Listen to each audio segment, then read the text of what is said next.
नमस्कार, राम राम मंडळी. तर आज मी तुम्हाला शेत दाखवणार आहे. तरी तुम्ही माझं शेत पाहू शकता. तरी तुम्हाला आज मी माझ्या शेताची काय आपलं म्हणजे तुम्हाला दाखवू इच्छितो.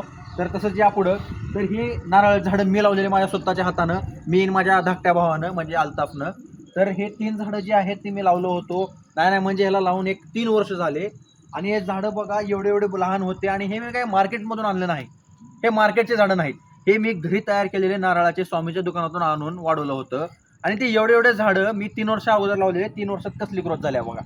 यायलाच लागते, दाखवायलाच लागते, असं दाखवावं लागते, उगं नसते माय. इकडे दाखव, इकडे हो का. हे बघा काय हाईट झाली याची. आता मी छतावर आहे आणि हे माझ्या डोक्याच्या वर गेले, छतावर थांबून माझ्या डोक्याच्या वर गेले, म्हणजे बघू शकता. ते खारुताई दाखव रे, निसर्गाचं वातावरण बघा तुम्ही. नाही ना गेली.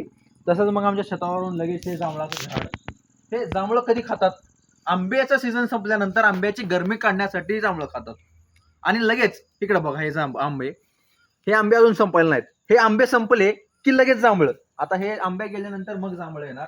आता हे आम्ही प्लांट तोडायचं नाही, ह्याला इजा येऊ नये म्हणून हे छतावर आले, अर्ध्या छतावर आले तरी आम्ही याला तोडत नाही. का तोडत नाही? तर नाही, ह्याला इजा पोचवायची नाही. हा, जेव्हा हे ना आपल्याला त्रास देईल तेव्हा आम्ही याला तोडू, तोपर्यंत काय तोडणार नाही. हे बघू शकता, घराच्या पाठीमागे आंब्याची बाग आहे. आणि हे असलं निसर्गरम्य वातावरण हे आम्हाला खूप आवडतं. ह्याच्यातच मी वाढलोय. आणि मला असं IT कंपन्यात जाऊन पुण्यात राहावंसं वाटत नाही. जे काय आहे ते हेच आहे. हे आपलं जंगल आणि आपण सुखी राहणार.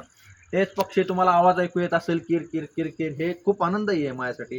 हे झाडं, हे छत, हे घर, हे हे गाव, हे हे मला सोडूच वाटत नाही. हे पुण्याच्या जिंदगीमध्ये काही ठेवलंच नाही असं मला तर वाटतं. आणि हे मला खूप छान वाटतं. आणि मला वाटत होतं की तुम्हाला सगळ्याला दाखवावं की बाई गावाकडे कसं राहतो मी. तर हेच आहे निसर्ग. एकदा असं दाखवून घे. इथं नारळाची झाडं, लगेच जांभळ, लगेच हे सागवान, इथं आंबे, ही आंब्याची बाग. हे असं निसर्गरम्य वातावरण आहे आपल्या घरचं. आणि तुम्ही पण या, तुम्हाला आमंत्रित करतो की या निसर्गरम्य वातावरणात इथं टेबल खुर्च्या घालून बसू आपण एक दिवशी. आणि काहीतरी थंड पेता येईल. आता थंडचा अर्थ वेगळा काही काढू नका, म्हणजे बस झालं. काहीतरी एक दिवशी थंड घेऊ आणि आराम करू. चल, धन्यवाद. या.